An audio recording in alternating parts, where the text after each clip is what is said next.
ఆకాశవాణి ప్రాంతీయ వార్తలు చదువుతున్నది పోపురి మురళీకృష్ణ ప్రసాద్. ముఖ్యాంశాలు: వికసిత్ భారత్ 2047 లక్ష్యాలకు అనుగుణంగా స్వర్ణాంధ్ర విజన్ను రూపొందించామని ఆంధ్రప్రదేశ్ ముఖ్యమంత్రి నారా చంద్రబాబు నాయుడు తెలిపారు. తెలంగాణ రాష్ట్రానికి కీలకమైన మౌలిక వసతుల ప్రాజెక్టులకు సహకారం అందించాలని ముఖ్యమంత్రి రేవంత్ రెడ్డి కేంద్ర ప్రభుత్వాన్ని కోరారు.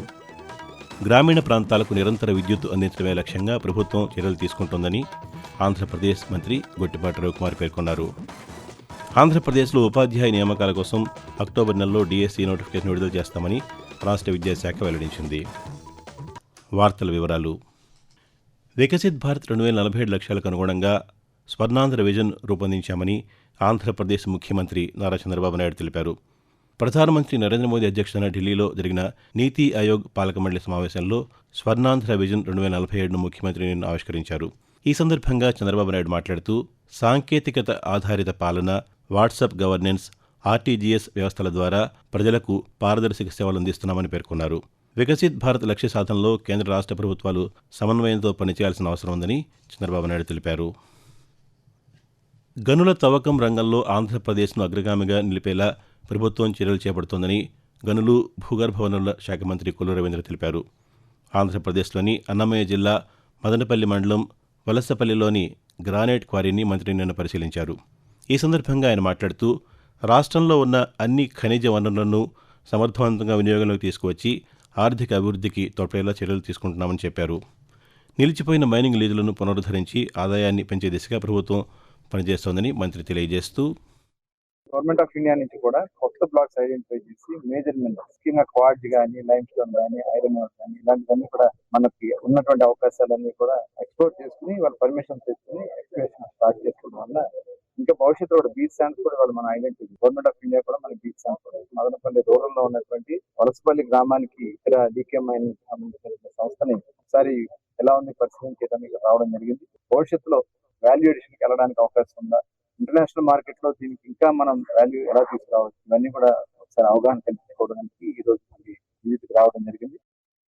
తెలంగాణ రాష్ట్రానికి కీలకమైన పలు మౌలిక వసతుల ప్రాజెక్టులకు కేంద్ర ప్రభుత్వం సహకారం అందించాలని ముఖ్యమంత్రి రేవంత్ రెడ్డి ప్రధానమంత్రి నరేంద్ర మోదీని కోరారు. ఢిల్లీలోని రాష్ట్రపతి భవన్లో ప్రధానమంత్రి నరేంద్ర మోదీ అధ్యక్షతన జరిగిన నీతి ఆయోగ్ సమావేశంలో పాల్గొన్న ముఖ్యమంత్రి అనంతరం ప్రధానమంత్రితో సమావేశమై రాష్ట్ర అభివృద్ధికి అవసరమైన పలు అంశాలపై వినతిపత్రం సమర్పించారు.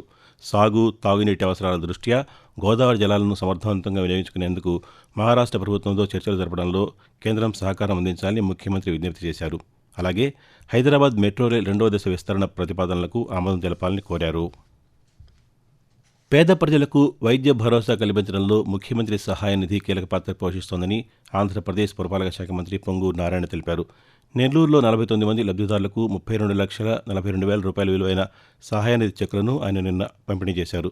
ఈ సందర్భంగా మంత్రి మాట్లాడుతూ గత 2 ఏళ్లలో 433 మందికి 4 కోట్ల రూపాయలకు పైగా ఆర్థిక సాయం అందించామని తెలిపారు. పేదల వైద్య అవసరాలను దృష్టిలో ఉంచుకుని ప్రభుత్వం సహాయ నిధి ద్వారా వేగంగా ఆర్థిక సాయం అందిస్తోందని మంత్రి పేర్కొంటూ, 49 మందికి 32,17,600 రూపాయలకు సంబంధించిన చెక్కులు సీఎం రిలీఫ్ ఇవ్వటం జరిగింది. నెల్లూరు సిటీలో ఇంతవరకు 443 మందికి 4,04,98,692 రూపాయలకు సంబంధించిన సీఎం రిలీఫ్ చెక్స్ ఇవ్వటం జరిగింది. ఎవరైతే నిరుపేదలు ఉన్నారో వాళ్ళ చుట్టూ వీళ్ళ చుట్టూ ఆఫీసులు తిరగకుండా డైరెక్ట్ గా సీఎం రిలీఫ్ కి ఎమ్మెల్యే ద్వారా పెట్టించుకుంటే చెక్కుల రూపంలో పంపించడం జరుగుతుంది. గ్రామీణ ప్రాంత ప్రజలకు లో వోల్టేజీ సమస్యలు లేకుండా నాణ్యమైన నిరంతర విద్యుత్ అందించడమే లక్ష్యంగా ప్రభుత్వం చర్యలు తీసుకుంటోందని ఆంధ్రప్రదేశ్ విద్యుత్ శాఖ మంత్రి గొట్టిపాటి రవికుమార్ పేర్కొన్నారు. బాపట్ల జిల్లా అద్దంకిలో పలు అభివృద్ధి కార్యక్రమాలను మంత్రి నిన్న ప్రారంభించారు. జమ్మలమడక, వెలమవారిపాలెం గ్రామాల్లో సూర్యఘర్ పథకాన్ని ప్రారంభించి లబ్ధిదారుల ఇళ్లపై ఏర్పాటు చేసిన సౌర ఫలకాలను పరిశీలించారు. ఈ సందర్భంగా ఆయన మాట్లాడుతూ అర్హులైన వారందరికీ ఉచితంగా 200 యూనిట్ల రూఫ్ టాప్ సోలార్ ప్యానెళ్లను అందిస్తామని చెప్పారు. ఆకాశవాణి ప్రాంతీయ వార్తలు వింటున్నారు. దేశ పారిశ్రామిక రంగంలో కోల్ గ్యాసిఫికేషన్ నూతన అధ్యాయమని కేంద్ర బొగ్గు గనుల శాఖ మంత్రి జి కిషన్ రెడ్డి అన్నారు. హైదరాబాద్లో కేంద్ర బొగ్గు గనుల శాఖ నిర్వహించిన కోల్ గ్యాసిఫికేషన్ రోడ్ షోలో కేంద్ర మంత్రి నిన్న పాల్గొన్నారు. ఈ సందర్భంగా ఆయన మాట్లాడుతూ కోల్ గ్యాసిఫికేషన్ వికసిత్ భారత్ ఆత్మనిర్భర్ భారత్ లక్ష్యాల సాధనలో కీలక పాత్ర పోషిస్తుందని పేర్కొన్నారు.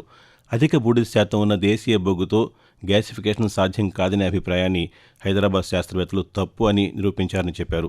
సింగరేణి వద్ద ఉన్న అపారమైన బొగ్గు నిల్వలను గ్యాసిఫికేషన్ ద్వారా వినియోగిస్తే సుమారు 3 లక్షల కోట్ల రూపాయలు పెట్టుబడులు ఆకర్షించవచ్చని వెల్లడించారు. దీంతో ప్రత్యక్షంగా పరోక్షంగా వేలాది ఉపాధి అవకాశాలు ఏర్పడనున్నాయని ఆయన తెలిపారు. ఆంధ్రప్రదేశ్లో ఉపాధ్యాయ నియామకాల కోసం అక్టోబర్ నెలలో డీఎస్సీ నోటిఫికేషన్ విడుదల చేసి డిసెంబర్లో పరీక్షలు నిర్వహించనున్నట్టు రాష్ట్ర విద్యాశాఖ కార్యదర్శి కోన శశిధర్ తెలిపారు. అమరావతిలో ఆయన నిన్న పాతికేయులతో మాట్లాడుతూ డీఎస్సీ 2025 నియామక ప్రక్రియ పూర్తి స్థాయి పారదర్శకతతో నిర్వహించామని స్పష్టం చేశారు. డీఎస్సీ ఎంపికల్లో ఎలాంటి అక్రమాలు, పేపర్ లీకేజీలకు అవకాశం లేదని తెలిపారు. అభ్యర్థుల ఫిర్యాదుల పరిష్కారానికి 3 అంచెల వ్యవస్థ ఏర్పాటు చేసినట్టు కోన శశిధర్ వెల్లడించారు. ఆంధ్రప్రదేశ్ నుంచి రాజ్యసభ సభ్యులుగా తెలుగుదేశం, జనసేన పార్టీలకు చెందిన చింతకాయల విజయ్, భాష్యం రామకృష్ణ, సానా సతీష్, లింగమనేని రమేష్లు ఏకగ్రీవంగా ఎన్నికయ్యారు. నామినేషన్ల ఉపసంహరణకు గడువు పూర్తి కావడంతో 4 స్థానాలకు 4 అభ్యర్థులే పోటీలో ఉండడంతో వారి ఎన్నిక ఏకగ్రీవమైందని రిటర్నింగ్ అధికారి వనితారాయణ తెలిపారు. ఈ మేరకు ఆంధ్రప్రదేశ్ నుంచి రాజ్యసభ సభ్యులుగా ఏకగ్రీవంగా ఎన్నికైన అభ్యర్థులకు ఎన్నికల ధృవీకరణ పత్రాలను అమరావతిలోని అసెంబ్లీ భవనంలో నిన్న అందజేశారు. ఆంధ్రప్రదేశ్ వ్యాప్తంగా నియోజకవర్గ స్థాయిలో వైఎస్ఆర్ కాంగ్రెస్ పార్టీ ఆధ్వర్యంలో ఈరోజు నిరసన ర్యాలీలు నిర్వహించనున్నట్టు ఆ పార్టీ అధ్యక్షులు వైఎస్ జగన్మోహన్ రెడ్డి తెలిపారు. రాష్ట్ర ప్రభుత్వం 2 ఏళ్ల పాలనలో వివిధ వర్గాలకు జరిగిన అన్యాయాలను నిరసిస్తూ ఈ ర్యాలీలు చేపడుతున్నట్టు పేర్కొన్నారు. రైతులు, మహిళలు, విద్యార్థులు సహా వివిధ వర్గాల సమస్యలను ప్రస్తావిస్తూ ప్రజల తరఫున ఈ కార్యక్రమాలు నిర్వహిస్తున్నామని తెలిపారు. ప్రభుత్వ విధానాలు, నిర్ణయాలపై తమ నిరసనను వ్యక్తం చేయనున్నట్టు చెప్పారు. డీఎస్సీ నియామకాల వ్యవహారంలో అన్యాయం జరిగిందన్న అభ్యర్థులకు సంఘీభావం తెలిపే ఉద్దేశంతో కూడా ఈ నిరసన ర్యాలీలు నిర్వహిస్తున్నట్టు వైఎస్ జగన్మోహన్ రెడ్డి వెల్లడించారు. ఆంధ్రప్రదేశ్లోని నంద్యాల జిల్లా ఉడుమాల్పురం గ్రామంలో నిర్వహించిన మీ భూమి మీ హక్కు కార్యక్రమంలో మైనార్టీ సంక్షేమ శాఖ మంత్రి ఎన్ఎండి ఫరూక్ రైతులకు నూతన పట్టాదారు పాస్ పుస్తకాలను నిన్న పంపిణీ చేశారు. ఈ సందర్భంగా మంత్రి మాట్లాడుతూ భూముల రీసర్వే పూర్తి చేసి రైతులకు శాశ్వత యాజమాన్య హక్కులు కల్పిస్తున్నామని తెలిపారు. నూతన పాస్ పుస్తకాల్లో భూ యజమాని ఫోటో, ప్రభుత్వ చిహ్నం మాత్రమే ఉంటాయని చెప్పారు. క్యూఆర్ కోడ్ ద్వారా భూమి వివరాలు, సరిహద్దులు తెలుసుకోవచ్చని మంత్రి ఫరూక్ పేర్కొన్నారు. వాతావరణం. ఆంధ్రప్రదేశ్ తీర ప్రాంతం, తెలంగాణ మీదుగా అంతర కర్ణాటక వరకు అల్పపీడన ద్రోణి కొనసాగుతోందని అమరావతి వాతావరణ కేంద్రం తెలిపింది. దీని ప్రభావంతో ఆంధ్రప్రదేశ్లోని పలు జిల్లాల్లో రానున్న 2 రోజుల పాటు అక్కడక్కడ తేలికపాటి నుంచి మోస్తరు వర్షాలు కురిసే అవకాశం ఉందని వాతావరణ శాఖ అధికారిణి జి లక్ష్మి తెలియజేస్తూ, ఉత్తర కోస్తా ఆంధ్రప్రదేశ్ మరియు యానాము ఈరోజు తేలికపాటి నుంచి మోస్తరు వర్షాలు లేదా ఉరుములతో కూడిన జల్లులు కొన్ని చోట్ల కురిసే అవకాశం ఉంది. భారీ వర్షాలు 1 లేదా 2 చోట్ల సంభవించే అవకాశం ఉంది. వడగాళ్ళు 1 లేదా 2 చోట్ల సంభవించే అవకాశం ఉంది. ఉరుములతో కూడిన మెరుపులు 1 లేదా 2 చోట్ల సంభవించే అవకాశం ఉంది. ఈదురుగాళ్ళు గంటకు 40 నుంచి 50 కిలోమీటర్ల వేగంతో వీచే అవకాశం ఉంది. తెలంగాణలోని కొన్ని జిల్లాల్లో ఈరోజు తేలికపాటి నుంచి మోస్తరు వర్షాలు అక్కడక్కడ కురిసే అవకాశం ఉందని హైదరాబాద్ వాతావరణ కేంద్రం వెల్లడించింది. కళలకు, కళాకారుల పరిరక్షణకు ఆంధ్రప్రదేశ్ ప్రభుత్వం చర్యలు తీసుకుంటుందని పర్యాటక సాంస్కృతిక శాఖ మంత్రి కందులు దుర్గేష్ తెలిపారు. తూర్పుగోదావరి జిల్లా రాజమహేంద్రవరంలో నిర్వహిస్తున్న కళా సమ్మేళనం 2026 సంగీత నృత్య మహోత్సవాన్ని ఆయన నిన్న ప్రారంభించారు. ఈ సందర్భంగా మంత్రి మాట్లాడుతూ కళలు, సంస్కృతికి పెద్దపీట వేస్తూ వివిధ సాహితీ, సాంస్కృతిక పురస్కారాలను అందజేస్తున్నామని చెప్పారు. ప్రాంతీయ వార్తలు ముగించే ముందు ముఖ్యాంశాలు మరోసారి. వికసిత్ భారత్ 2047 లక్ష్యాలకు అనుగుణంగా స్వర్ణాంధ్ర విజన్ను రూపొందించామని ఆంధ్రప్రదేశ్ ముఖ్యమంత్రి నారా చంద్రబాబు నాయుడు తెలిపారు. తెలంగాణ రాష్ట్రానికి కీలకమైన మౌలిక వసతుల ప్రాజెక్టులకు సహకారం అందించాలని ముఖ్యమంత్రి రేవంత్ రెడ్డి కేంద్ర ప్రభుత్వాన్ని కోరారు. గ్రామీణ ప్రాంతాలకు నిరంతర విద్యుత్ అందించడమే లక్ష్యంగా ప్రభుత్వం చర్యలు తీసుకుంటోందని ఆంధ్రప్రదేశ్ మంత్రి గొట్టిపాటి రవికుమార్ పేర్కొన్నారు. ఆంధ్రప్రదేశ్లో ఉపాధ్యాయ నియామకాల కోసం అక్టోబర్ నెలలో డీఎస్సీ నోటిఫికేషన్ విడుదల చేస్తామని రాష్ట్ర విద్యాశాఖ వెల్లడించింది. ఆకాశవాణి ప్రాంతీయ వార్తలు ఇంతటితో సమాప్తం.